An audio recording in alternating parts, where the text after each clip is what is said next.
قلت حيلتي أدركني مرادي يا حبيب الله إن أريد إلا الإصلاح ما استطعت وما توفيقي إلا بالله عليه توكلت وإليه أنيب رب اشرح لي صدري ويسر لي أمري واحلل عقدة من لساني يفقهوا قولي يا ربي بالمصطفى بلغ مقاصدنا واغفر لنا ما مضى يا واسع الكرم يا واسع الكرم مولاي صل وسلم دائما أبدا على حبيبك خير الخلق كلهم الخلق كلهم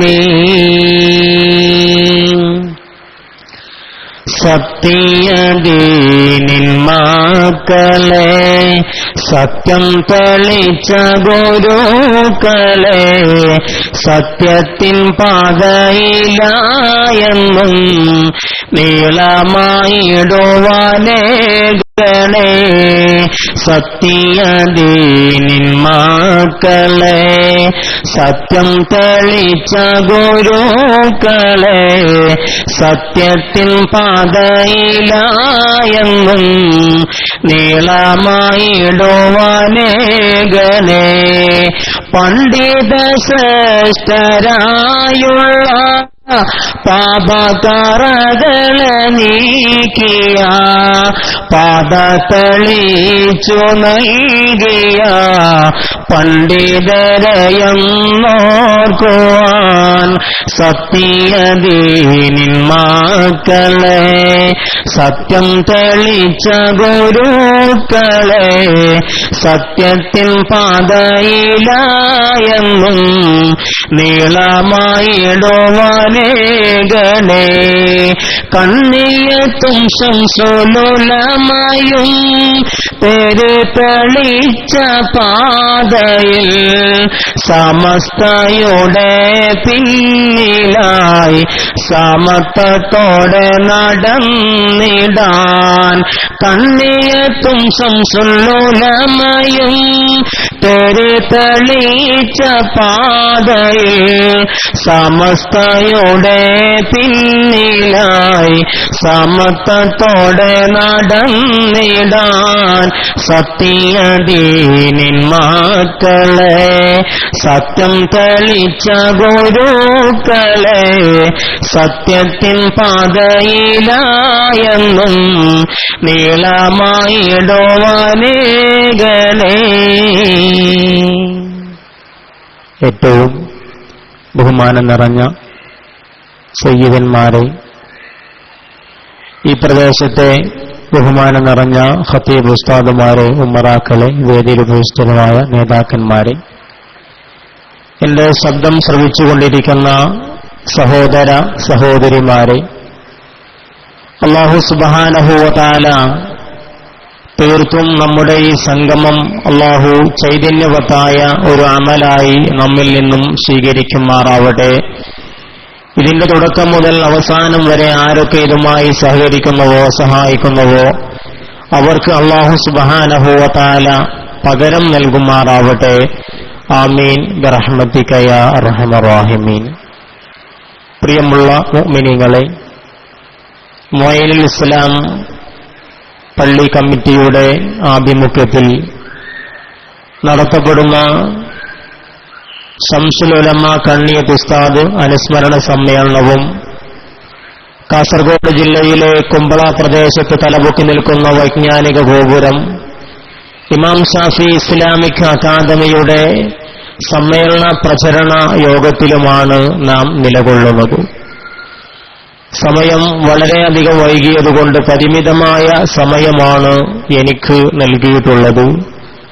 ആ സമയത്തിനുള്ളിൽ നമ്മൾ ഉദ്ദേശിച്ച ലക്ഷ്യങ്ങൾ പൂർത്തീകരിക്കാൻ അല്ലാഹു സുബ്ഹാനഹു വ തആല തൗഫീഖ് നൽകുമാറാവട്ടെ എന്ന് ആത്മാർത്ഥമായി ദുആ ചെയ്യുകയാണ്. നേരത്തെ സ്വാഗത ഭാഷകനും ആശംസ നടത്തിയ ഉസ്താദുമാരും ഷെയ്ഖുന ഖാസിം ഉസ്താദുമൊക്കെ ഇവിടെ പറഞ്ഞതിൽ ഉപരിയായി ഒന്നും സംസാരിക്കാൻ ആഗ്രഹിക്കുന്നില്ല. ബഹുമാനപ്പെട്ട ഉസ്താദ് നമ്മളെ സൂചിപ്പിച്ചു, കാസർഗോഡ് ജില്ലയിലെ കുമ്പള പ്രദേശത്ത് സ്ഥിതി ചെയ്യുന്ന വൈജ്ഞാനിക മുന്നേറ്റം നടത്തിക്കൊണ്ടിരിക്കുന്ന വിജ്ഞാന ഗോപുരം ഇമാം ഷാഫി ഇസ്ലാമിക് അക്കാദമിയിൽ വർഷം തോറും നടന്നുവരുന്ന ഇമാം ഷാഫി റളിയല്ലാഹു അൻഹുവിന്റെ ഒരു ജൽസ ഈ വർഷവും ഈ മാസം 30, അടുത്ത മാസം 1, 2, 3 തീയതികളിൽ വളരെ വിപുലമായ രീതിയിൽ അവിടെ നടത്തപ്പെടുകയാണ്. ആ സമ്മേളനത്തിലേക്ക് വളരെ തൽപരനായിക്കൊണ്ട് സമസ്ത കേരള ജമിയത്തുൽ ഉലമയുടെയും അതിന്റെ പോഷക സംഘടനകളുടെയും ചുണക്കുട്ടികളായ ഈ നാട്ടുകാരെ അതിലേക്ക് ക്ഷണിക്കുക എന്നത് മാത്രമാണ് ഇതുകൊണ്ട് ഉദ്ദേശിക്കുന്നത്. അതുകൊണ്ട് ഷെയ്ഖുന ഉസ്താദ് പറഞ്ഞതുപോലെ തന്നെ ആ സ്ഥാപനത്തിൽ നടന്നുകൊണ്ടിരിക്കുന്ന കോഴ്സുകൾ അല്ലാഹുവിന്റെ അപാരമായ അനുഗ്രഹത്താൽ ഒരു സമന്വയ വിദ്യാഭ്യാസം, നേരത്തെ ഉസ്താദ് പറഞ്ഞതുപോലെ ഒരു സമന്വയ വിദ്യാഭ്യാസം ഇന്ന് ലോകോത്തര മേഖലകളിൽ വളരെ ഗംഭീരമായി നടത്തിപ്പെടുകയാണ് ഇമാം ഷാഫി ഇസ്ലാമിക് അക്കാദമിയിൽ. നമ്മുടെ ദീനിനെ കുറിച്ച് പഠിക്കാനും സയൻസും മറ്റുമായൊക്കെ സമഞ്ജസമാക്കിയിട്ട് സമൂഹത്തിന് സത്യദീനിന്റെ തിരുവെളിച്ചം കാണിച്ചു കൊടുക്കാൻ ഏതൊക്കെ നിലയിൽ മുസ്ലിം സമൂഹത്തിന് സാധ്യമാകുമോ ആ ഉദ്ദേശത്തോടുകൂടെയാണ്, വളരെ താൽപര്യത്തോടുകൂടെ അവിടെ ആ സ്ഥാപനം പ്രവർത്തിച്ചുകൊണ്ടിരിക്കുന്നത്. അൽഹംദുലില്ലാഹ് ഈ വർഷത്തോടുകൂടെ അവിടെ വാഫി കോഴ്സിനും അനുമതി നൽകപ്പെട്ടിരിക്കുകയാണ്. ഇൻഷാ അല്ലാഹ് വഫിയ പോലുള്ള പെൺകുട്ടികൾക്ക് പഠിക്കാനുള്ള ബനാത്ത് കോളേജുകളുമൊക്കെ അവിടുത്തെ കമ്മിറ്റി ഭാരവാഹികളുടെ ചർച്ചകളിലും അവരുടെ ലക്ഷ്യങ്ങളിലും അവരെ ഉൾപ്പെടുത്തിയിട്ടുണ്ട്. അല്ലാഹു തആല എല്ലാം ഭംഗിയായി കൊണ്ടുപോകാൻ നമുക്ക് തൗഫീഖ് നൽകി അനുഗ്രഹിക്കുമാറാവട്ടെ. ആ സ്ഥാപനമൊന്ന് വന്ന് കണ്ടുകൊണ്ട് ഈ പ്രദേശത്തുകാരായ സമസ്തയുടെ പ്രവർത്തകന്മാർ, ആ സമസ്ത ഉസ്താദ് നേരത്തെ പറഞ്ഞുവല്ലോ, 21,000 സ്ക്വയർ ഫീറ്റ് വിസ്താരമായ നിരക്ക് ആ സ്ഥാപനം ഇന്ന് അതിന്റെ ഗ്രൗണ്ട് ഫ്ലോർ പൂർത്തിയായിരിക്കുകയാണ്. അതിനോടനുബന്ധിച്ചുകൊണ്ട് തന്നെ കുട്ടികൾക്ക് പള്ളിയിൽ നിസ്കരിക്കാനുള്ള ഒരു പള്ളിയുടെയും ആ പ്രവർത്തനം അവിടെ നടന്നുകൊണ്ടിരിക്കുകയാണ്. നിർമ്മാണ പ്രവർത്തനങ്ങൾ പൂർത്തിയായിക്കൊണ്ടിരിക്കുകയാണ്. ഇൻഷാ അല്ലാഹ് നമുക്കെല്ലാവർക്കും സന്തോഷിക്കാൻ വകയേകുന്ന രീതിയിൽ ഈ ജൽസയോടനുബന്ധിച്ചുകൊണ്ട് പള്ളിയുടെ ഉദ്ഘാടനം നടത്തുന്നില്ല. കാരണം ഹറമിൽ നിന്ന് ഒരു ഇമാമിനെ കിട്ടുമ്പോഴാണ് അവിടുത്തെ അവൾ ഉദ്ഘാടനം നടത്തുന്നത് എന്ന് ശൈഖുന ഉസ്താദിൽ നിന്നും കേൾക്കാൻ അറിയുകയുണ്ടായി. അതുകൊണ്ട് ആ കാര്യങ്ങളൊക്കെ നിങ്ങളുടെ ശ്രദ്ധയിലുണ്ടാവണം. നിങ്ങൾ 30, 1, 2, 3 തീയതികളിൽ നടക്കുന്ന മഹത്തായ സമ്മേളനത്തിലേക്ക്, പ്രത്യേകിച്ച് 30-ാം തീയതി നടക്കുന്ന മഹാസമ്മേളനത്തിലേക്കും ഈ നാട്ടുകാരായ ആളുകൾ വളരെ താൽപര്യത്തോടുകൂടെ അവിടെ സംബന്ധിക്കണമെന്ന് ഒന്നുകൂടെ നിങ്ങൾ ഉണർത്തുകയാണ്. നമ്മൾ ഉദ്ദേശിക്കപ്പെട്ടിരിക്കുന്നത് ഇവിടെ സമസ്ത കേരള ജമിയത്തുൽ ഉലമ. എന്തിനാണ് ഈ സമസ്ത കേരള ജമിയത്തുൽ ഉലമ ഇവിടെ നിലവിൽ വന്നത്, ഉണ്ടാക്കപ്പെട്ടത് എന്നതിനെക്കുറിച്ച് നമ്മൾ ചിന്തിക്കണം. പോർച്ചുഗീസുകാരുടെയും ഡച്ചുകാരുടെയും ഒക്കെ കുടിയേറ്റം നമ്മുടെ ഇന്ത്യ രാജ്യത്തെ, നമ്മുടെ കേരളക്കരയും കർണാടകയും ഒക്കെ ഉൾപ്പെടുന്ന നമ്മുടെ ഇന്ത്യ രാജ്യത്തെ വളരെ വിഷമത്തിലാക്കിയ കാലഘട്ടങ്ങൾ നമുക്ക് കഴിഞ്ഞു പോയിട്ടുണ്ട്. നമ്മളൊന്ന് ആലോചിച്ചു നോക്ക്. ആ കാലഘട്ടമാണ് ഇപ്പോഴും നമുക്കിടയിൽ നിലകൊള്ളുന്നത് എങ്കിൽ നമ്മളൊന്ന് ആലോചിച്ചു നോക്കണം. ഇസ്ലാമികപരമായ അതിന്റെ പ്രവർത്തന രംഗങ്ങൾ എത്രമാത്രം മുന്നോട്ട് കൊണ്ടുപോകാൻ നമുക്ക് സൗകര്യം കിട്ടും എന്നതിനെ കുറിച്ച് നമ്മളൊന്ന് ആലോചിച്ചു നോക്കാം. ഇവിടെ തലതിരിപ്പുള്ള പണ്ഡിതന്മാർ, തലയെടുപ്പുള്ള പണ്ഡിതന്മാർ 1467 1522 വരെ സൈനുദ്ദീൻ മഖ്ദൂമാർ നമ്മുടെ കേരളത്തിൽ വലിയ വേരോട്ടം നടത്തിയിട്ടുണ്ട്.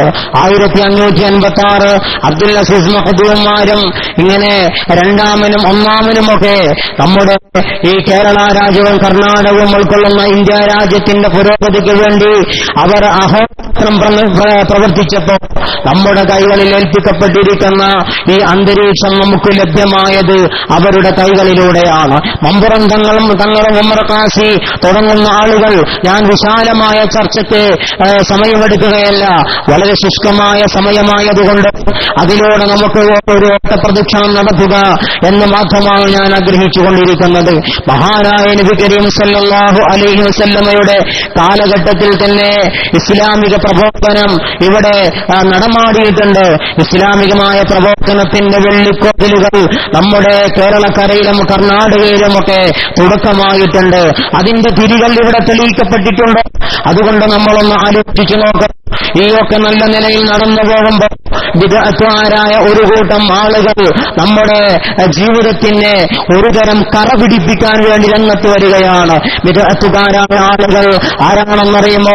921 വരെ ഒരു പ്രശ്നവും നടക്കാത്ത ഒരു കാലഘട്ടം, 921 വരെ നമ്മുടെ ജീവിതത്തിൽ ഒരു കറകളും ഏൽപ്പിക്കാത്ത ഒരു സാഹചര്യമുണ്ടാകുമ്പോൾ 921 ശേഷം എന്തുകൊണ്ട് നമ്മുടെ കുടുംബത്തിലേക്ക് നോക്കുമ്പോൾ നമ്മെ തെറ്റി വളർത്തിയ നമ്മുടെ ഉപ്പ, നമ്മുടെ ഉമ്മ, നമ്മുടെ കുടുംബത്തിൽപ്പെട്ട ആളുകൾ ഒന്ന് മരിച്ചു കഴിഞ്ഞാൽ അവർക്ക് വേണ്ടി ഒരു ഫാത്തിഹ സൂറത്ത് പോലും ഓതാൻ അവസരം നൽകാതെ, ഒരു യാസീന് പോലും ഓതാൻ അവസരം നൽകാതെ, അവരുടെ പാരത്രിക മോക്ഷത്തിന് വേണ്ടി ഒരു സൽക്കർമ്മങ്ങളും പ്രവർത്തിക്കാൻ അവസരം നൽകാതെ ഒരു കൂട്ടം പ്രക്ഷുബ്ധമായിരിക്കുന്ന അന്തരീക്ഷം സൃഷ്ടിക്കാൻ വേണ്ടി ബിദ്അത്തുകാരായ ആളുകൾ മുന്നോട്ട് വന്നപ്പോൾ നമ്മൾ ആലോചിക്കണം, അവരുടെ കുൽസിത ശ്രമങ്ങളെ പരാജയപ്പെടുത്താൻ വേണ്ടിയാണ് സമസ്ത കേരള ജംഇയ്യത്തുൽ ഉലമ 1925 രൂപം കൊള്ളുന്നത്.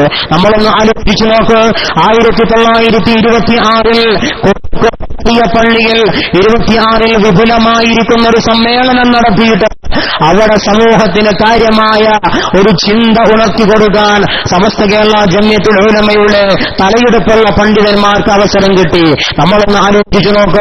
വിശുദ്ധമായ ഖുർആനിലോ അല്ലാഹു തആല പറഞ്ഞില്ലേ, ഒരു സമൂഹത്തെ രക്ഷപ്പെടുത്താൻ വേണ്ടി, ഒരു സമൂഹത്തിന്റെ നന്മക്ക് വേണ്ടി പ്രവർത്തിക്കുന്ന സമൂഹത്തെ കുറിച്ച് വിശുദ്ധമായ ഖുർആൻ പറഞ്ഞില്ലേ, മനിഹ്തദാ ഫഇന്നമാ യഹ്തദീ ലിനഫ്സിഹി വമൻ ളല്ല ഫഇന്നമാ യളില്ലു അലൈഹാ. വിശുദ്ധമായ ഖുർആൻ സൂറത്തുൽ ഇസ്രായിലൂടെ നമ്മൾ പറയുന്നു, മനിഹ്തദാ ഫഇന്നമാ യഹ്തദീ ലിനഫ്സിഹി.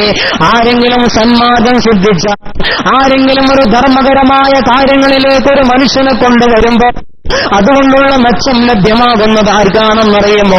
അതിനുവേണ്ടി പ്രവർത്തിച്ച ആളുകൾക്കാണ്. വമൻ ളല്ല ഫഇന്നമാ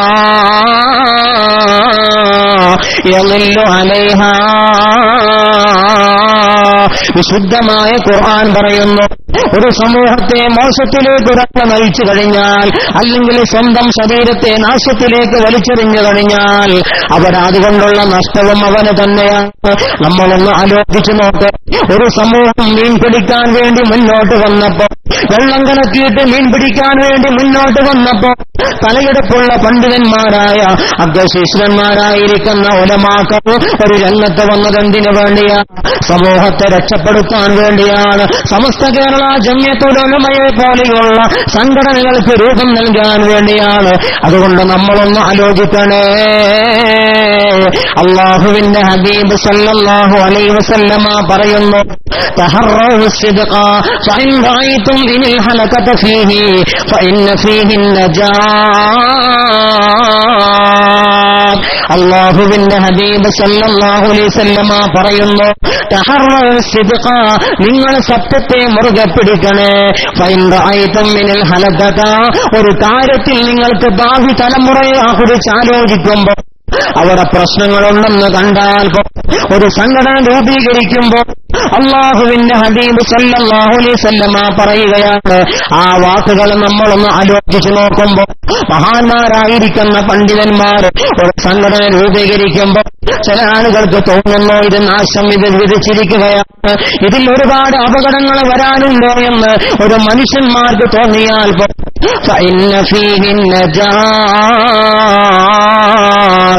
അല്ലാഹുവിന്റെ ഹബീബ് സല്ലല്ലാഹു അലൈഹി വസല്ലമ പറയുന്നു, യഥാർത്ഥമായ വിജയം അതിലാണ്, യഥാർത്ഥമായ വിജയം അതിലാണെന്ന് ലോകത്തിന്റെ മുത്ത് മുഹമ്മദ് മുസ്തഫ സല്ലല്ലാഹു അലൈഹി വസല്ലമ നമുക്ക് മനസ്സിലാക്കി തരികയാണ്. അവരുടെ യഥാർത്ഥമായ ഉദ്ദേശം എന്തായിരുന്നു? നഷ്ടപ്പെടുന്ന സമൂഹത്തെ യഥാർത്ഥ പാന്താവിലേക്ക് വലിച്ചു കൊണ്ടുവരലായിരുന്നു, യഥാർത്ഥമായ വിജയത്തിലേക്ക് വിളിച്ചു കൊണ്ടുവരലായിരുന്നു. ഇന്ന ഹുസ്നല്ലി ബില്ലാഹ്, അല്ലാഹുവിന്റെ ഹബീബ് സല്ലല്ലാഹു അലൈഹി വസല്ലമ പറയുന്നു, ഇന്ന ഹുസ്നല്ലി ബില്ലാഹ്, അല്ലാഹുവിന്റെ മാർഗത്തിലുള്ള നല്ല ചിന്തയുണ്ടല്ലോ, മിൻ ഹുസ്നി ഇബാദത്തില്ലാഹ്, അത് അല്ലാഹുവിലേക്കുള്ള ഏറ്റവും നല്ല ഇബാദത്താണ്. അതിനുവേണ്ടിയാണ് അവർ തുടക്കമിട്ടിരിക്കുന്നത്, അതിനുവേണ്ടിയാണ് അവർ തുടക്കമിട്ടിരിക്കുന്നത്. നമ്മളൊന്ന് ആലോചിച്ചു നോക്കണേ, വരക്കൽ മുല്ലക്കോയ തങ്ങളല്ലേ ഇതിന് തുടക്കമിട്ടത്? ആരായിരുന്നു വരക്കൽ മുല്ലക്കോയ തങ്ങളെന്നറിയുമോ? എന്റെ പ്രിയപ്പെട്ട സമസ്തയുടെ പ്രവർത്തകരെ, നമ്മളൊന്ന് ആലോചിക്കണം. സമസ്ത കേരള ജംഇയ്യത്തുൽ ഉലമക്ക് തുടക്കമിട്ടപ്പോൾ അതിന്റെ ഒരു സമ്മേളനം കേരളത്തിന്റെ തലസ്ഥാന നഗരിയായ തിരുവനന്തപുരത്ത് നടത്താൻ വേണ്ടി തീരുമാനിച്ചപ്പോ മുജാഹിദുകളായ ആളുകൾ ഒരു രംഗത്ത് വന്നില്ലേ? മുജാഹിദുകളായ ആളുകൾ രംഗത്ത് വന്നില്ലേ? ഇതൊരു സമസ്ത എന്ന സംഘടനയാണ്. ആ സംഘടനയ്ക്ക് ഇവിടെ സമ്മേളനം നടത്താൻ അവസരം കൊടുക്കാൻ കേരളത്തിന്റെ അവസ്ഥ വളരെ മോശമായ ഒരു സ്ഥിതിഗതിയിലേക്ക് എത്തിപ്പെടുമെന്ന് പറഞ്ഞപ്പോ അവിടെ തടസ്സങ്ങളുണ്ടായി, അവിടെ പ്രോഹിബിഷനുകൾ നിലവിൽ വന്ന്. ഒന്നറിയുമോ, വരക്കൽ മുല്ലക്കോങ്ങൾ അവിടെ നടത്താനുള്ള പ്രഭാഷണം ഇവിടുന്ന് എഴുതി തയ്യാറാക്കിക്കൊണ്ട് തിരുവനന്തപുരത്തേക്ക് വണ്ടി കയറുമ്പോ നമ്മളൊന്ന് ആലോചിച്ചു. അവിടെ നിന്ന് വിലക്ക് കൽപ്പിച്ചപ്പോ പോലീസ് ഉദ്യോഗസ്ഥന്മാര് ചോദിച്ചുവല്ലോ, വരക്കൽ മുല്ലക്കോയ തങ്ങളിലും വറല്ലാഹു മർക്കദ, അവിടത്തോട് ചോദിച്ചു, നിങ്ങളെ കൊണ്ടുവന്നിരിക്കുന്ന ആശയം എന്താണ്? നിങ്ങളെ കേരളത്തെ കുട്ടിച്ചോക്കാൻ പോകുകയാണ് എന്നാണല്ലോ കേരളത്തിന്റെ ആളുകൾ പറഞ്ഞുകൊണ്ടിരിക്കുന്നത്. അപ്പോഴാണ് അവിടെന്ന് പറയുന്നത്, ഞങ്ങളുടെ ആശയം എന്താണെന്നറിയുമോ? ഞങ്ങൾക്ക് സമ്മേളനം നടത്താനുള്ള അവസരം നൽകിക്കോ, ഞങ്ങളൊരു പ്രശ്നവും ഈ താഴെ നാട്ടിലുണ്ടാക്കില്ല എന്ന് പറഞ്ഞുകൊണ്ട് അവിടെ സമ്മേളനം നടത്താൻ അവസരം കൊടുത്തപ്പോ പോലീസ് ഉദ്യോഗസ്ഥന്മാർക്ക് എഴുതി കൊടുത്തിരിക്കുന്ന ചോദ്യങ്ങളുണ്ടായിരുന്നു, മുജാഹിദ് സഹോദരന്മാർ എഴുതി കൊടുത്തിരുന്ന ചോദ്യങ്ങളുണ്ടായിരുന്നു. ആ ചോദ്യങ്ങൾക്ക് രണ്ടാമത് കോടതിയിലേക്കൊരു കയറ്റമില്ലാത്ത രീതിയിലാണ് വരക്കൽ മുല്ലക്കോട്ടങ്ങൾ ഈ പ്രശ്നങ്ങൾ അറിയുന്നതിന് മുമ്പ് തന്നെ ഇവിടുന്ന് മറുപടി എഴുതി കൊണ്ടുപോയിട്ടാണ്. ഒന്ന് ആലോചിച്ചു നോക്കണം. അത്രയും അഗ്രശീഷ്യന്മാരായിരിക്കുന്ന നേതാക്കന്മാരാണ് അവിടുത്തെ ആവല മുൻകാല പ്രിക്വേഷൻ അറിയുന്ന ഭാവി കാര്യങ്ങളെക്കുറിച്ച് അത്രയും നല്ല ബോധമുള്ള പണ്ഡിതന്മാരാണ് സമസ്ത കേരള ജംഇയ്യത്തുൽ ഉലമയുടെ തുടക്കത്തിൽ അതിന് രംഗപ്രവേശനം നടത്തിയിട്ടുള്ളത്. നമ്മളൊന്ന് ആലോചിച്ചു നോക്കണേ. വരക്കൽ മുല്ലക്കോയ തങ്ങളുടെ അടുക്കൽ ആ നാട്ടുകാരായിരിക്കുന്ന മീൻ പിടിക്കുന്ന ആളുകൾ വന്നൊരു സന്ദർഭമുണ്ടല്ലോ. അവർക്ക് കടൽ പ്രക്ഷുബ്ധമായൊരു സന്ദർഭമുണ്ടായി. കടൽ പ്രക്ഷുബ്ധമായൊരു സന്ദർഭമുണ്ടായപ്പോ തൊഴിലാളികൾക്ക് മീൻ പിടിക്കാൻ അവസരം നൽകാതിരുന്നപ്പോ അവർക്ക് ഭക്ഷണം കഴിക്കാൻ ഒരവസരം ഇല്ലാതിരുന്നപ്പോ മഹാനായ വരക്കൽ മുല്ലക്കോയ തങ്ങളുടെ അടുത്ത് വന്നുകൊണ്ട് അവർ പറഞ്ഞല്ലോ, അവർ തങ്ങളുടെ അടുത്ത് വന്നുകൊണ്ട് പറഞ്ഞു, ആ കടപ്പുറത്തുകാരായ മീൻ പിടിക്കുന്ന തൊഴിലാളികൾ വന്നുകൊണ്ട് തങ്ങളെ പറയുന്നു, ഒന്ന് തങ്ങളെ കടൽ ഞങ്ങളെ ക്ഷോഭിച്ചിരിക്കുകയാണ്, ഞങ്ങളെ ദുഃഖപ്പെട്ടിരിക്കുകയാണ്, അന്ന് അവിടെ നിന്നൊരു പരിഹാരം കാണണമെന്ന് പറഞ്ഞപ്പോ വരക്കൽ മുല്ലക്കോയ തങ്ങൾ കടലിന്റെ അടുക്കൽ ചെന്നിട്ട് കടലിനോടൊരു വിരൽ ചൂണ്ടിക്കൊണ്ട് പറഞ്ഞു, കടല് അടങ്ങണം, കടല് ഈ പാവപ്പെട്ട തൊഴിലാളികളെ അക്രമം പ്രവർത്തിക്കരുത് എന്നവിടുത്തെ ചൂണ്ടുവിരൽ ചൂണ്ടിയിട്ട് അങ്ങോട്ട് പറഞ്ഞപ്പോ സുബ്ഹാനല്ലാഹ്, അവിടെ കാണാൻ കഴിച്ചത് ഇളകി മറിഞ്ഞിരുന്ന പ്രക്ഷുബ്ധമായിരിക്കുന്ന കടലുണ്ടല്ലോ, അത് ശാന്തമായി. ഏതുപോലെന്നറിയുമോ? മഹാനായ ഉമർ ഫാറൂഖ് റളിയല്ലാഹു അൻഹു ജീവിച്ചിരിക്കുന്ന ഭരണം നടത്തുന്ന കാലഘട്ടത്തിലാണ് ടൈഗ്രീസ് നദിക്ക് ഒരു സ്വഭാവമുണ്ടായിരുന്നു. എന്താണ് സ്വഭാവമെന്നറിയുമോ? ഒരു ദിവസത്തിൽ ഒരു പ്രാവശ്യം അത് ഇളകുകയില്ല, അത് ഒഴുകുകയില്ല. മനുഷ്യന്മാർക്കൊരു ഉപദ്രവമില്ല, ഒരു ഉപകാരവുമില്ലാത്ത രീതിയിൽ ഇങ്ങനെ നിൽക്കുമ്പോൾ അവിടത്തുകാരായ ആളുകൾ ഉമർ റളിയല്ലാഹുവിനോട് ചെന്ന് പറഞ്ഞല്ലോ, ഉമർ റളിയല്ലാഹുവിനൊരു തുണ്ടൻ കടലാസിലങ്ങ് എഴുതി, അല്ലേ നദിയെ, നീ അല്ലാഹുവിന്റെ ആജ്ഞക്കനുസരിച്ചാണ് ഒഴുകുന്നതെങ്കിൽ നീ അവിടുന്ന് ഒഴുകണം. അല്ലാതെ നിന്റെ തീരുമാനത്തിന് വേണ്ടി മാത്രമാണെങ്കിൽ നീ നിനക്ക് ഇഷ്ടമുള്ളത് ചെയ്തുകൊള്ളു എന്ന് ഉമർ റളിയല്ലാഹുവിന്റെ ഒരു എഴുത്തങ്ങ് കടലിൽ ആ നദിയിൽ കൊണ്ടുപോയിടാൻ പറഞ്ഞപ്പോ ഈ എഴുത്ത് കല്ലന് കിട്ടേണ്ട താമസം ശാന്തമായിട്ട് ഒടുങ്ങാൻ തുടങ്ങുകയാണ്. ശാന്തമായിട്ട് ഒഴുകാൻ തുടങ്ങിയപ്പോ ഇന്നേ വരെ ആ നൈൽ നദിക്ക് ഒരു ചാചങ്കത്തിലുണ്ടായിട്ടില്ല, നിശ്ചലമായിരിക്കുന്ന ഒരവസ്ഥയുണ്ടായിട്ടില്ല. അതുപോലെ വരക്കൽ മുല്ലക്കോയ തങ്ങളുടെ ഒറ്റ ആംഗ്യം കാരണമായിട്ടാണ് ആ സമുദ്രത്തിന് അതുപോലത്തൊരു സ്വഭാവമുണ്ടായതെങ്കിൽ നമ്മൾ ആലോചിച്ചു നോക്ക്. അവിടെ ജീവിതത്തിലൂടെ നമ്മളൊന്ന് കണ്ണോടിച്ചു നോക്കുമ്പോ മഹാന്മാരായിരിക്കുന്ന ഉലമാക്കളുടെ ചരിത്രങ്ങൾ പരിശോധിച്ചു നോക്കുമ്പോ ഈ വരക്കൽ മുല്ലക്കോയ തങ്ങള് കോഴിക്കോട് നിന്നും കണ്ണൂരിലേക്ക് യാത്ര ചെയ്യുമ്പോ ആ മഹാനായിരിക്കുന്ന വരക്കൽ മുല്ലക്കോയ തങ്ങൾക്ക് കണ്ണൂർ കൊട്ടാരം വരെ യാത്ര ചെയ്യുമ്പോ അന്ന് കണ്ണൂർ രാജാവ് സ്ഥാപിച്ചിരുന്നത് എന്താണെന്നറിയുമോ? വരക്കൽ മുല്ലക്കോയ തങ്ങൾ യാത്ര ചെയ്യുന്ന വഴികളിലൂടെ ചെന്തെങ്ങിന്റെ തൈകൾ നട്ടുപിടിപ്പിച്ചിരുന്നവരെ. എന്തിനാണെന്നറിയുമോ? മഹാനായ തങ്ങൾക്ക് അവിടെ ക്ഷീണം വരുമ്പോ, ദാഹം വരുമ്പോ വെള്ളം കുടിക്കാൻ ഒതുങ്ങുന്ന രീതിയിൽ ചെന്തെങ്ങിന്റെ തൈകൾ നട്ടുപിടിപ്പിച്ചിരുന്നവരെ. അത്രയും വലിയ രാജാക്കന്മാര് പോലും ബഹുമാനിച്ചിരുന്ന ആളുകളാണ്. അത്രയും വലിയ രാജാക്കന്മാര് സ്ഥാനം കൊടുത്തിരുന്ന ആളുകളാണ്. നമ്മുടെ സമസ്ത കേരള ജംഇയ്യത്തുൽ ഉലമയുടെ തലപ്പത്തിരിക്കുന്നത്. നമ്മളൊന്ന് ആലോചിച്ചു നോക്ക്. ഒരു സംഘടന വരുമ്പോ റസൂലുള്ളാഹി സ്വല്ലല്ലാഹു അലൈഹി വസല്ലം പറയുന്നു, യദുല്ലാഹി മഅൽ ജമാഅ, സംഘത്തോടെയാണ്, സംഘബലത്തോടുകൂടെയാണ് അല്ലാഹുവിന്റെ സഹായം ഉണ്ടാകുന്നത്. അതുകൊണ്ട് ആ സംഘടനയുടെ കീഴിൽ നമ്മൾ വളരെ ഭദ്രമായി കൊണ്ട് നിലകൊള്ളുമ്പോൾ അല്ലാഹുവിന്റെ സഹായം നമുക്ക് ലഭ്യമാകുന്നുവല്ലോ. മഹാനായ ശംസുൽ ഉലമയുടെയും കണ്ണിയത്ത് ഉസ്താദ് റളിയല്ലാഹു അൻഹുമാ അവരുടെ ജീവിതത്തെക്കുറിച്ചൊക്കെ നമ്മുടെ മുന്നിൽ അതിന്റെ അനുഭവമുള്ള പണ്ഡിതന്മാരെ പറഞ്ഞു തന്നല്ലോ. ഒരു സമസ്ത കേരള ജംഇയ്യത്തുൽ ഉലമ രംഗത്ത് വരുമ്പോ അതിന്റെ സാമ്പത്തികമായ സ്രോതസ് വളരെ കുറഞ്ഞൊരു സന്ദർഭമുണ്ടായിരുന്നു. അവിടെയാണ് വാളക്കുളം അബ്ദുൽ ബാരി മുസ്ലിയാർ രംഗത്ത് വന്നിട്ട് അതിനു വേണ്ടിയിരിക്കുന്ന അടിത്തറവാകിയത്, ആ സമ്പത്തുപരമായിട്ടുള്ള അടിത്തറവാകിയത് പാങ്ങൽ അഹമ്മദ് കുട്ടി മുസ്ലിയാർ മദ്രസ പ്രസ്ഥാനത്തിന് അടിത്തറമാകാൻ വേണ്ടി മുന്നോട്ട് വന്നല്ലോ. ഇന്ന് മദ്രസ പ്രസ്ഥാനത്തിന്റെ കാരണവന്മാരാണെന്നൊക്കെ പറഞ്ഞു നടക്കുന്നവർ എന്തുകൊണ്ട് 25 വർഷം കാലം വരെ അതിനെക്കുറിച്ച് ഒന്നും മിണ്ടാതെ ഇന്ന് അതുപോലെ സമസ്ത വിദ്യാഭ്യാസ ബോർഡിന്റെയും മദ്രസ പ്രസ്ഥാനത്തിന്റെയും ഒക്കെ ആളുകളായിരുന്നു എന്ന് ഉച്ചസ്ഥലം പ്രഖ്യാപിക്കാൻ വേണ്ടി മുന്നോട്ട് വന്നത്? ആ ഒരു ചിന്ത നിങ്ങളുടെ മനസ്സിലേക്ക് ഞാൻ ഇട്ടുതരികയാണ്. എന്റെ സമസ്തയുടെ പ്രവർത്തകന്മാരെ, നമ്മളൊന്ന് ആലോചിച്ചു നോക്കണേ.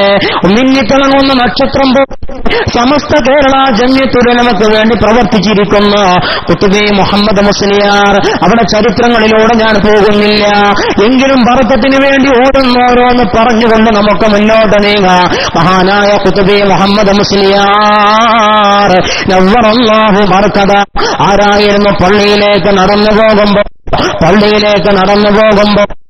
ഒരു സർപ്പമങ്ങ് അദ്ദേഹത്തിന്റെ കാലിൽ കൊത്തിയപ്പോ കൂടെയുണ്ടാകുന്ന ശിഷ്യന്മാരുണ്ടായിരുന്നു. ആ ശിഷ്യന്മാര് ചോദിച്ചു, ഉസ്താദേ, നിങ്ങളെ പാമ്പ് ദംശിച്ചുവല്ലോ, നിങ്ങളെ പാമ്പ് കൊത്തിയല്ലോ. ഉസ്താദ് ചിരിച്ചുകൊണ്ട് പള്ളിയിലേക്ക് പോയിട്ട് തിരിച്ചു വന്നപ്പോ പാമ്പത അതിന്റെ അണ്ണി അടിച്ചുകൊണ്ട് ചത്തുകിടക്കുകയാണ്. അതാ കല്ലിൽ മേടിക്കൊണ്ട് ചത്തുകിടക്കുകയാണ്. അവിടെ നിന്ന് ചോദിച്ചു, നിങ്ങൾക്ക് വിഷമുണ്ടോ? ശിഷ്യന്മാര് ചോദിച്ചു, നിങ്ങൾക്ക് വിഷമുണ്ടോ? അപ്പോൾ അവിടെ നിന്ന് പറയുകയാണ്, എനിക്ക് വിഷമുണ്ട്. ആ വിഷം എന്താണെന്നറിയുമോ? നമ്മൾ നമ്മുടെ വീടുകളിൽ ഇശാ മഗ്‌രിബിന്റെ ഇടയിൽ പാരായണം ചെയ്തുകൊണ്ടിരിക്കുന്ന, അല്ലെങ്കിൽ ഇശായിന് ശേഷം നമ്മൾ പാരായണം ചെയ്തുകൊണ്ടിരിക്കുന്ന ഹദ്ദാദ് റാത്തിബ് സ്ഥിരമായി പാരായണം ചെയ്യുന്നത് മഹാനായ ഖുതുബി മുഹമ്മദ് മുസ്ലിയാരുടെ പതിവായിരുന്നു. നമ്മളൊന്ന് ആലോചിച്ചു നോക്കണേ, എത്ര തിരക്കുള്ള ജീവിതമാണെങ്കിലും ഔറാദുകൾക്ക് ഭംഗം വരുത്താതെ മഹാന്മാരായിരിക്കുന്ന ഉസ്താദുമാര് അവരവരുടെ ജീവിതത്തിൽ ഔറാദുകൾ വിട്ടുപിരിഞ്ഞിരുന്നില്ല, ഔറാദുകൾക്ക് ഭംഗം വരുത്തിയിരുന്നില്ല. നമ്മളൊന്ന് ആലോചിച്ചു നോക്കണേ, മഹാന്മാരായിരിക്കുന്ന ആളുകളുടെ ജീവിത ചരിത്രങ്ങളിലൂടെ നമ്മൾ കണ്ണോടിച്ചു നോക്കുമ്പോൾ നമ്മളിവിടെ സമ്മേളിച്ചിരിക്കുന്നത് മഹാനായ കണ്ണിയത്ത് ഉസ്താദ് റളിയല്ലാഹു അൻഹു അവിടുത്തെ ജീവിതം പറയാനാണല്ലോ, അവിടുത്തെ കാര്യങ്ങൾ സ്മരിക്കാനാണല്ലോ. മഹാനായ കണ്ണിയത്ത് ഉസ്താദ് ആരായിരുന്നു? മഹാനായ കണ്ണിയത്ത് ഉസ്താദ്. കണ്ണിയത്ത് ഉസ്താദിന്റെ ശിഷ്യന്റെ ശിഷ്യനാവാൻ ഭാഗ്യം കിട്ടിയിട്ടുണ്ട് ഈ വിനീതനായ എനിക്ക്. ബഹുമാനപ്പെട്ട കണ്ണിയത്ത് ഉസ്താദിന്റെ ശിഷ്യനാണ് വാഴക്കാട് അലി മുസ്ലിയാർ. ആ വാഴക്കാട് അലി മുസ്ലിയാരുടെ ഞങ്ങളുടെ ഉസ്താദായിരുന്നു, വാഫി കോളേജിൽ ഞങ്ങളെ പഠിപ്പിച്ചിരുന്ന ഉസ്താദായിരുന്നു. ആ ഉസ്താദ് കണ്ണിയത്ത് ഉസ്താദിന്റെ അനുഭവങ്ങളും നമുക്ക് വളരെ വ്യക്തമാക്കി പറഞ്ഞു തരുമായിരുന്നു. ഒരു ദിവസം അവരിങ്ങനെ മുന്നോട്ട് പോകുകയാണ്. ഇതുപോലെ ടാർ ചെയ്ത റോഡില്ലാത്തൊരു കാലഘട്ടമാണ്. അങ്ങനെ അവർ ഉസ്താദും ശിഷ്യന്മാരും നടന്നു പോകുമ്പോൾ ദൂരെ ഒരു പൊടിയുടെ ഇടയിലൂടെ എന്തോ സാധനം മുന്നോട്ട് വരുന്നത് പോലെ തോന്നിയത്രേ. മുന്നോട്ട് വരുന്നത് പോലെ തോന്നിയപ്പോ ശിഷ്യന്മാർ ഉസ്താദിനോട് ചോദിച്ചു, അല്ലയോ ഉസ്താദെ, എന്താണത്? അവർ മറുപടി പറഞ്ഞു അത്രേ. കണ്ണിയത്ത് ഉസ്താദ് മറുപടി പറഞ്ഞു, പറയാറായതില്ല. അടുത്തങ്ങോട്ട് എത്തിയപ്പോൾ പറഞ്ഞു, അത് മക്കളെ ജീപ്പാണ്, അത് ജീപ്പാണ് എന്ന് അടുത്തെത്തിയപ്പോൾ പറഞ്ഞു കൊടുത്തു അത്രേ. അതാണ് റഈസുൽ മുഹഖ്ഖിഖീൻ കണ്ണിയത്ത് ഉസ്താദ് എന്ന് നമ്മൾ പറയുന്നത്. ഒരു കാര്യം അത് ഉറപ്പായതിനു ശേഷമേ സമൂഹത്തിന് പറഞ്ഞു കൊടുക്കുമായിരുന്നുള്ളൂ. വാഴക്കാട് ദാറുൽ ഉലൂമിൽ ദർസ് നടത്തുമ്പോൾ മഹല്ലിയ ഓതിക്കൊണ്ടിരിക്കുന്ന സമയത്ത് അസർ നിസ്കാരത്തിന് ബാങ്ക് കൊടുത്തു. മഹല്ലിയ അവിടെ ബിസ്മി ചൊല്ലിയിട്ട് അവസാനിപ്പിച്ചു. എന്നിട്ട് വുളൂ ചെയ്തിട്ട് മഹാനായ കണ്ണിയത്ത് ഉസ്താദ് ആ വുളൂ ചെയ്യുന്നതിന്റെ ഇടയിൽ തലപൊക്കിയിട്ട് മഹാനായ കണ്ണിയത്ത് ഉസ്താദ് വിളിച്ചു പറഞ്ഞു അത്രേ, ഹൗലിന്റെ കരയിലിരുന്നു കൊണ്ട് അവിടേക്ക് വിളിച്ചു പറഞ്ഞു, മഹല്ലിയ ഓതുന്ന കുട്ടികളുണ്ടോ?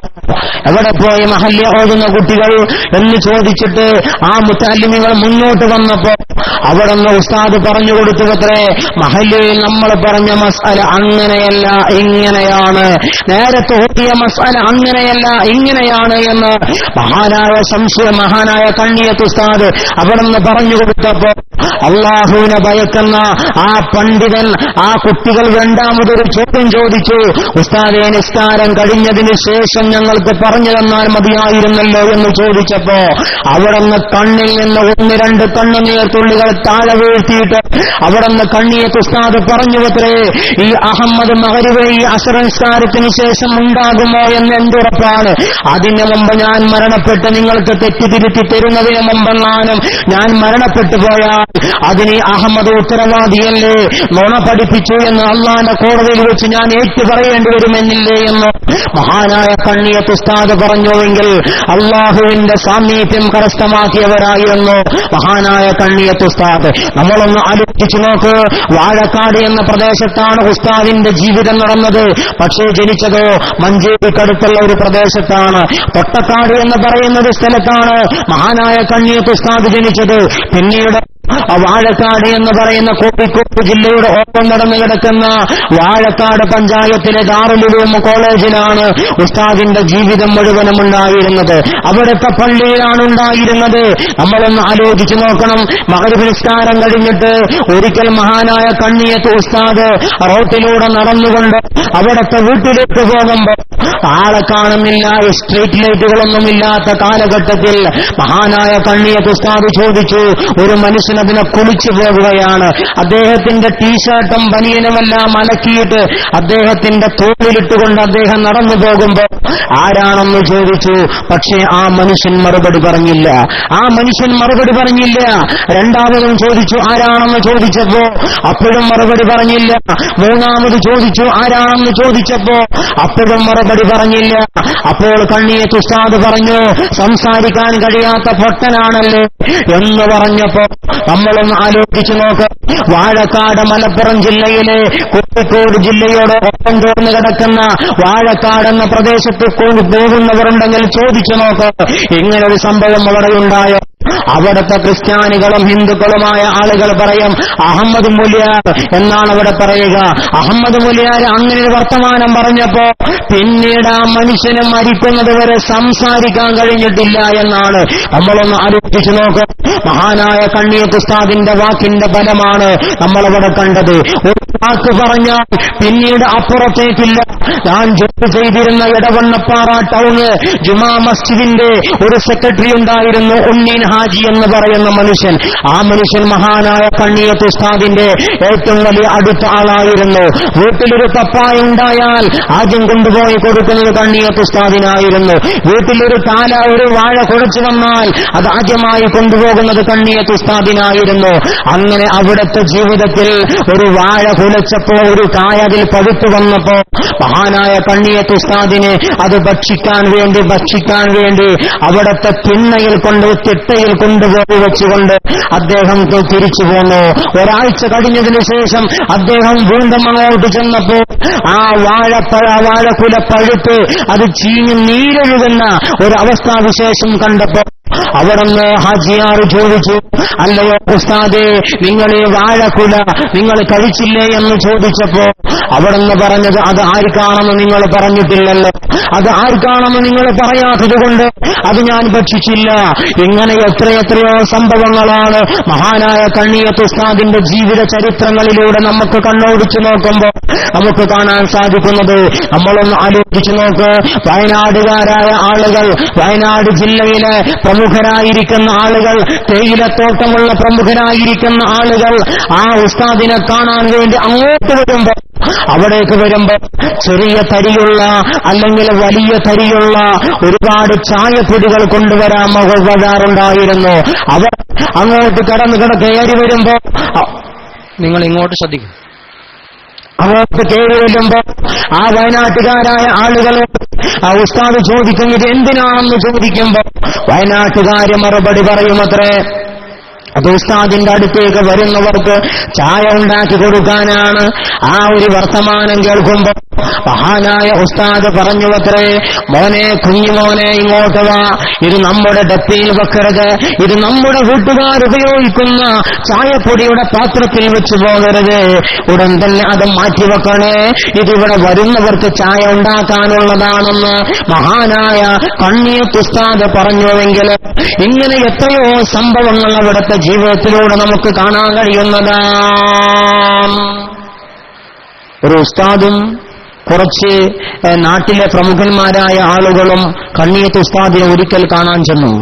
കണ്ണിയത്ത് ഉസ്താദിനെ കാണാൻ ചെന്നപ്പോ അവിടുന്ന് ചായ കൊടുത്തു. കടിയെടുക്കാൻ വേണ്ടി വന്നപ്പോ കടിയൊന്നും വേണ്ട എന്ന് ആ കൂട്ടത്തിലെ ഉസ്താദ് പറഞ്ഞു അത്രേ.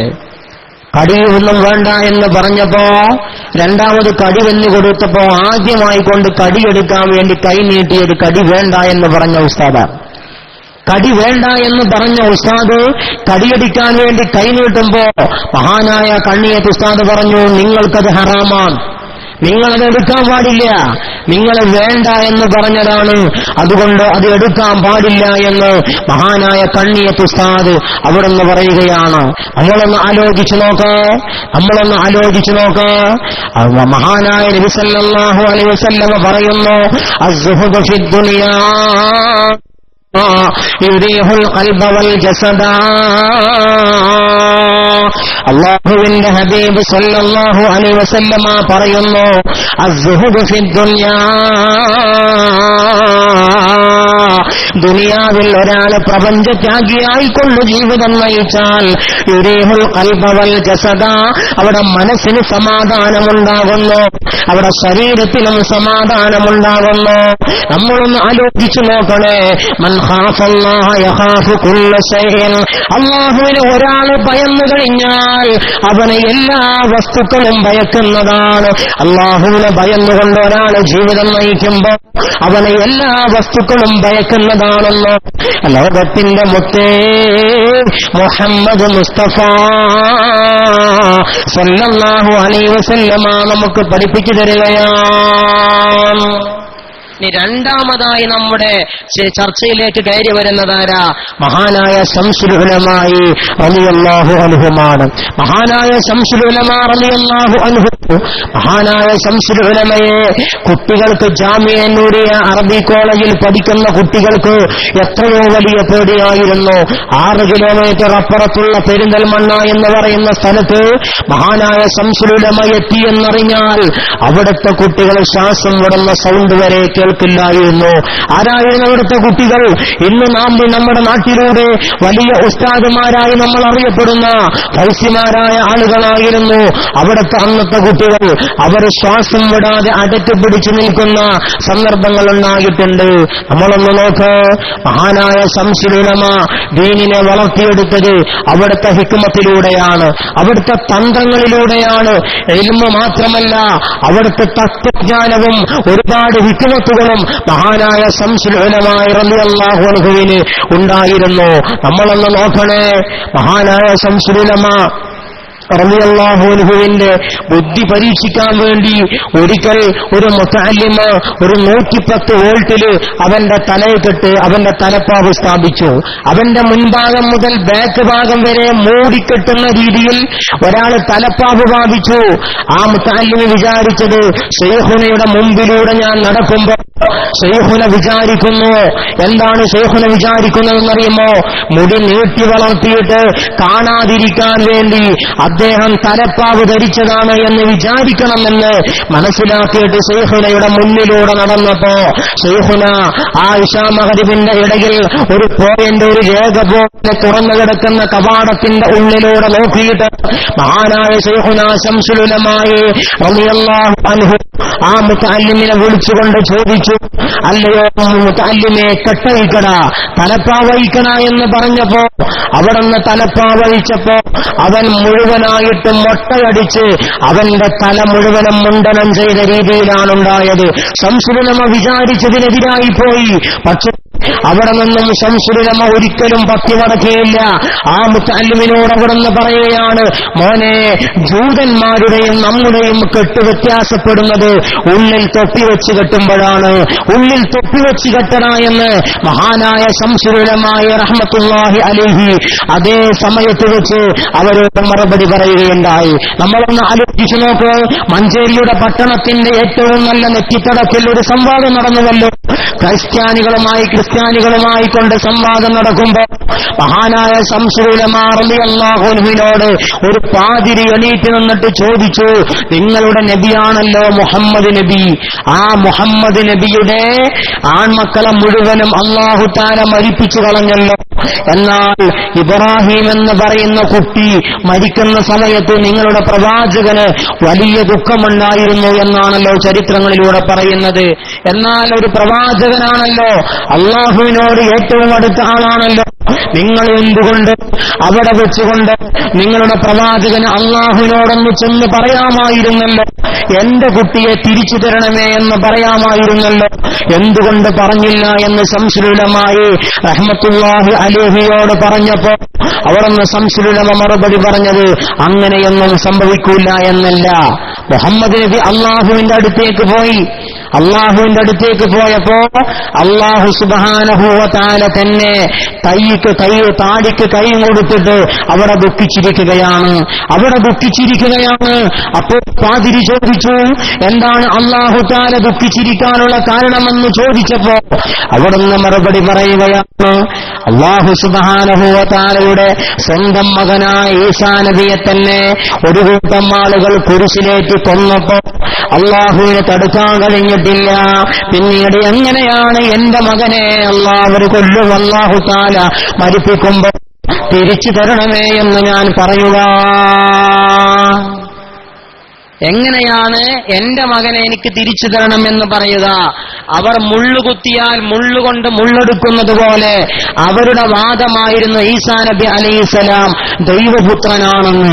ആ പുത്രനെ അല്ലാഹു തആല അവർ കുരിശിലേറ്റിക്കൊണ്ട് ആളുകൾ വധിക്കുമ്പോൾ സ്വന്തം പുത്രനെ തടഞ്ഞു നിർത്താനുള്ള ആ കഴിവില്ലാത്ത അല്ലാഹുവിനോട് പിന്നെ ഞാൻ എങ്ങനെയാണ് എന്റെ മകനെ കുറിച്ച് പറയുക എന്ന് അവിടുന്ന് മഹാനായ ശംസുൽ ഉലമാ റളിയല്ലാഹു അൻഹു മറുപടി പറഞ്ഞപ്പോ വളരെ ഉത്തരം മുട്ടിക്കാൻ വേണ്ടി ചോദിക്കാൻ വേണ്ടി എണീറ്റ് നിന്നിരുന്ന ആ മനുഷ്യൻ പാതിരി അവിടെ ഇരുന്നു കൊണ്ട് തല താഴ്ത്തുകയാണ് ചെയ്തത്.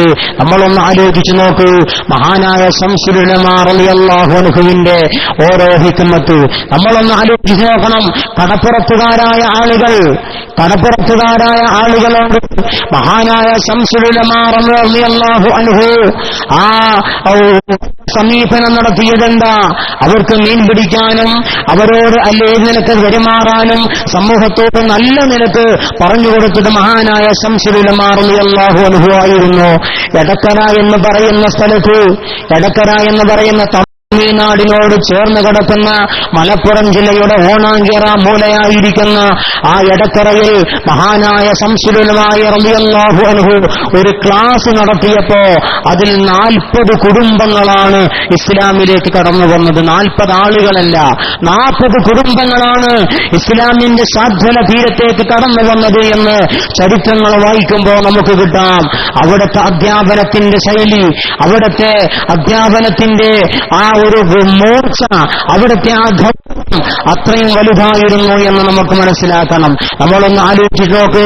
സമസ്തയുടെ ഏതോ ഒരു പ്രശ്നം തീർക്കാൻ വേണ്ടി കോടതിയിലേക്ക് ഒരു മഴക്കാലത്ത് മഹാനായ ശംസുൽ ഉലമാ റഹ്മത്തുള്ളാഹി അലൈഹി കയറി ചെല്ലുമ്പോൾ ആ കോടതിയിലെ ആളുകൾ അവിടെ ഇരിക്കുമ്പോൾ, ജഡ്ജി അടക്കം ഇരിക്കുമ്പോൾ മഹാനായ ശംസുൽ ഉലമാ നനഞ്ഞ വലിയ കുടയുമായിട്ട് ആ കോടതിയിലേക്ക് കയറി ചെന്നപ്പോൾ കോടതിയിലെ ഉദ്യോഗസ്ഥൻ പറഞ്ഞു, അല്ലയോ മുസ്ലിയാരെ, കുട പുറത്തു വെക്കണം, കുട അകത്ത് കിടക്കാനുള്ളതല്ല, കുട പുറത്തു വെക്കണം എന്ന് പറഞ്ഞപ്പോ മഹാനായ ശംസുൽ ഉലമാ റഹ്മത്തുള്ളാഹി അലൈഹി ഒരു നാണവും കാണിക്കാതെ അവിടുത്തെ ജഡ്ജിയോട് തിരിഞ്ഞു നിന്നിട്ട് പറഞ്ഞു, പിന്നെ കുട പള്ളയിലാണോ ഞാൻ കൊളത്തിയിരിക്കുന്നത്, എന്റെ കുട പുറത്തല്ലേ എന്ന് അവിടുത്തെ ജഡ്ജിയോട് ചോദിച്ചു. മഹാനായ ശംസുൽ ഉലമാക്ക് വാക്കിന് പഞ്ഞമുണ്ടായിരുന്നില്ല. ആരും മറുപടി പറയാൻ യഥാർത്ഥത്തിൽ ജഡ്ജി ഉദ്ദേശിച്ചത് കുട പുറത്ത് എന്ന് പറഞ്ഞാൽ കോടതിക്ക് പുറത്ത് എന്നാണ്. ശംസുൽ ഉലമാ അദ്ദേഹത്തിന്റെ മഹാനവറുടെ പുറഭാഗത്ത് തൂക്കിയിട്ടിരിക്കുന്ന വെച്ചുകൊണ്ട് കുട നിന്റെ പള്ളയിലല്ല തൂക്കിയിരിക്കുന്നത്, എന്റെ പുറത്ത് തന്നെയാണ് തൂക്കിയിരിക്കുന്നത് എന്ന് മഹാനായ ശംസുൽ ഉലമാ റഹ്മത്തുള്ളാഹി അലൈഹി അവിടുന്ന് ആ ജഡ്ജിയോട് പറയുകയുണ്ടായി. നമ്മൾ ഓർക്കണം അവിടുത്തെ താഴ്മ എത്രമാത്രമായിരുന്നു. മഹാനായ ശംസുൽ ഉലമാ റഹ്മത്തുള്ളാഹി അലൈഹി ഏർവാടിയിലൂടെ തമിഴ്നാട്ടിലൂടെ സിയാറത്ത് നടത്തുമ്പോ മസാദുകളിൽ നിന്നും മസാദുകളിലേക്ക്, ഓരോ ദർഗകളിൽ നിന്നും മറ്റൊരു ദർഗകളിലേക്ക് പ്രയാണം ചെയ്യുന്ന ഒരു സ്വഭാവം മഹാനായ ശംസുൽ ഉലമാ റഹ്മത്തുള്ളാഹി അലൈഹിക്കുണ്ടായിരുന്നു. ഏർവാടിയിലെ കാട്ടുപള്ളി എന്ന് പറയുന്ന മഖാമിൽ നിന്ന് മഹാനായ ശംസുൽ ഉലമയും നേരത്തെ ശൈഖുന ഖാസിം ഉസ്താദ് പറഞ്ഞവ കുട്ടി ഹസൻ ദാരിമിയും അവർക്ക് സിയാറത്തിന് പോകുമ്പോ ഒരു കൂട്ടം ശിഷ്യന്മാരുമടക്കം അവർ സിയാറത്തിന് പോകുമ്പോ ഒരിക്കൽ ശംസുൽ ഉലമാ റഹ്മത്തുള്ളാഹി അലൈഹി ബാക്കോട്ട് നിന്നുവത്രേ, എന്നിട്ട് വഅലൈക്കുമുസ്സലാം എന്ന് പറഞ്ഞു എന്നാണ് ചരിത്രം പറയുന്നത്. അവിടുന്ന് സിയാറത്ത് കഴിഞ്ഞിട്ട് തിരിച്ചു പോകുമ്പോ മഹാനായ ശംസുൽ ഉലമാ റഹ്മത്തുള്ളാഹി അലൈഹി കൂടെയുണ്ടായിരുന്ന ശിഷ്യന്മാരോട് ചോദിക്കുകയാണ്. ചോദിച്ചു, നിങ്ങളൊക്കെ നാട് കണ്ടാൻ വന്നവരാണോ? നിങ്ങൾ സലാം പറയുന്നത് കേട്ടില്ലേ? കാട്ടുപള്ളി മഖാമിൽ നിന്ന് സലാം പറയുന്നത് നിങ്ങൾ കേട്ടില്ലേ? നിങ്ങൾ നാട് കണ്ടാൻ പോന്നവരാണോ എന്ന് മഹാനായ ശംസുൽ ഉലമാ റഹ്മത്തുള്ളാഹി അലൈഹി അവിടെ കൂടെയുണ്ടായിരുന്ന ആളുകളോട് പറഞ്ഞു. ഏർവാടിയിലെ സൈനുദ്ദീൻ ശൈഖ് റളിയല്ലാഹു സൈനുൽ ആബിദീൻ ശൈഖ് റളിയല്ലാഹു അൻഹുവിന്റെ മഖബറ സിയാറത്ത് ചെയ്ത് സമയമില്ലാത്തത് കൊണ്ട് ഫാത്തിഹ ഓതിയിട്ട് ദുആ ചെയ്തിട്ട് തിരിച്ചു പോരുമ്പോ ഖബറിന്റെ ഉള്ളിൽ നിന്നൊരു പരാതി, കരഞ്ഞുകൊണ്ടൊരു പരാതി, അല്ലയോ ശംസുലുലമയോട് വിളിച്ചുകൊണ്ട് പറയുകയാണ്, എല്ലാ മഖാമിലും നിങ്ങൾ യാസീൻ ഓതിക്കൊണ്ട് ദുആ ചെയ്യുമ്പോൾ എന്തുകൊണ്ട് എന്റെ മഖാമിൽ എനിക്ക് വേണ്ടി നിങ്ങൾ യാസീൻ ഓതിയില്ല, എന്തുകൊണ്ട് നിങ്ങൾ യാസീൻ ഓതിയില്ല എന്ന് ചോദിച്ചപ്പോ മഹാനായ ശംസുലുലമായ റഹ്മത്തുള്ളാഹി അലൈഹി അവിടേക്ക് തിരിച്ചുപോയിട്ട് യാസീൻ ഓതിയിട്ട് തിരിച്ചു വന്നു. എന്നല്ലേ ചരിത്രങ്ങൾ പഠിപ്പിക്കുന്നത്. എന്റെ പ്രിയപ്പെട്ടവരെ, മലപ്പുറം ജില്ലയിലെ എടപ്പാൾ എന്ന് പറയുന്ന സ്ഥലത്ത് നിന്നാണല്ലോ നമ്മൾ പൊന്നാനിയിലേക്ക് തിരിയുന്നത്. അവിടുത്തെ ഇടത് ഭാഗത്തേക്ക് തിരിയുമ്പോൾ ഐലക്കാട് എന്ന് പറയുന്നൊരു മക്കാമ് കാണാം. ആ ഐലക്കാട് തങ്ങളെക്കുറിച്ച്, അവിടുത്തെ ശൈഖിനെ കുറിച്ച് മഹാനായിരിക്കുന്ന ശംസുലുലമായ റഹ്മത്തുള്ളാഹി അലൈഹി ഒരു മൗലിദ് രചിച്ചിരുന്നു. ഒരു മൗലിദ് അവിടം രചിച്ചിരുന്നു. ആ മൗലിദ് ആ ശിഷ്യന്മാര് അച്ചടിക്കട്ടെ എന്ന് ചോദിച്ചപ്പോ മഹാനായ ശംസുലുലമ റഹ്മത്തുള്ളാഹി അലൈഹി പറഞ്ഞത് അച്ചടിക്കാറായിട്ടില്ല. ഐലക്കാട് മഖാമിൽ ചെന്നിട്ട് ഒരു തവണ അത് പാരായണം ചെയ്തിട്ട് മാത്രമേ അച്ചടിക്കാൻ പാടുള്ളൂ എന്ന് പറഞ്ഞു. അങ്ങനെ ആ എഴുത്ത് പ്രതികളുമായിട്ട് അവരെ അച്ചടിക്കാതെ ആ എഴുത്ത് കോപ്പിയുമായിട്ട് പള്ളിയിൽ ചെന്നുകൊണ്ട് അവിടുന്ന് മൗലിദ് പാരായണം ചെയ്യുമ്പോ, അവിടുത്തെ ഹദീസ് വായിച്ചുകൊണ്ട് പാരായണം ചെയ്യുമ്പോ അവസാനമായിട്ടൊരു ബൈത്ത് പാടുമ്പോ മഹാനായ ശംസുലുലമ റഹ്മത്തുള്ളാഹി അലൈഹി മെല്ലെയൊന്ന് ശബ്ദം കുറച്ച് എന്നിട്ട് ശിഷ്യന്മാര് പറയുന്നു, നിങ്ങൾ അവിടെ നോട്ട് ചെയ്യൂ, നോട്ട് ചെയ്യൂ, നോട്ട് ചെയ്യൂ. ഇപ്പോൾ മഖാമിന്റെ ഉള്ളിൽ നിന്നൊരു വിളിയാളം വന്നു. അത് എന്താണെന്നറിയുമോ? നിങ്ങൾ ചൊല്ലിയ ബൈത്തിൽ മുഹ്ലിക എന്ന് പറയുന്നൊരു സ്ഥലമുണ്ടായിരുന്നല്ലോ. ആ മുഹ്ലിക എന്ന് പറയുന്ന സ്ഥലത്ത്, മുഹിലിക എന്ന് പറയുന്ന ആ സ്ഥലത്ത് മുഹിമ എന്ന് ചേർക്കണേ, മുഹിമ എന്ന് ചേർക്കണേ എന്ന് അവിടെ നിന്നും വെളിയാളം കിട്ടിയപ്പോ അപ്പോൾ ആ മുഹിലിക എന്ന് പറയുന്ന സ്ഥലത്ത് നിന്നത് തുടച്ചു മാറ്റിയിട്ട് മുഹിമ എന്ന് ചേർക്കാൻ വേണ്ടിയാണ് മഹാനായ ശംസുലുലമായ റഹ്മത്തുള്ളാഹി അലൈഹി അവിടുത്തെ ശിഷ്യന്മാർക്ക്, അവരുടെ ശിഷ്യന്മാർക്ക് ബോധനം നൽകിയത്. നമ്മൾ അതുകൊണ്ട് അവരെ ആലോചിക്കണേ. സമയം വളരെ കുറവാണ്. ഇത്ര വലിയ ദൂരത്തു നിന്നൊക്കെ നമ്മളുടെ സമസ്തയെക്കുറിച്ച് പറയാൻ വരുമ്പോ ചുരുങ്ങിയതൊരു മണിക്കൂറെങ്കിലും കിട്ടിയില്ലെങ്കിൽ നമുക്കതോടെ നമ്മുടെ മനസ്സിന് വളരെ വിഷമം വരുന്നു. നമ്മൾ ആലോചിക്കണം, പള്ളി ലീവാക്കിക്കൊണ്ട് മറ്റുമായിക്കൊണ്ട് നമ്മൾ സമസ്തയെക്കുറിച്ച് പറയാൻ വരുമ്പോ നമ്മളൊന്ന് ആലോചിക്കണേ. ഒരു ബർക്കത്തിന് വേണ്ടി സാലിഹീങ്ങളെ കുറിച്ച് പറയുമ്പോ അത് നമ്മുടെ ഇബാദത്താണ് എന്ന് നമ്മൾ മനസ്സിലാക്കണം. സാലിഹീങ്ങളെ കുറിച്ച് നമ്മൾ പറയുമ്പോ അത് നമ്മുടെ ജീവിതത്തിൽ അത് നമുക്ക് വലിയ മുതൽക്കൂട്ടാണ്. അല്ലാഹു സുബ്ഹാനഹു വ തആല മരിക്കുന്നത് വരെ സമസ്ത കേരള ജമിയത്തുൽ ഉലമയുടെ കീഴിൽ ജീവിച്ചുകൊണ്ട് അവിടുത്തെ ആശയങ്ങളെയും ആദർശങ്ങളെയും അടിയുറച്ച് പ്രവർത്തിക്കുന്നവരായിട്ട് ജീവിക്കാനും മരിക്കാനും അല്ലാഹു സുബ്ഹാനഹു വ തആല നമുക്കെല്ലാവർക്കും തൗഫീഖ് നൽകുമാറാവട്ടെ എന്ന് ദുആ ചെയ്തുകൊണ്ട് ഞാൻ നിർത്തുന്നു. അസ്സലാമു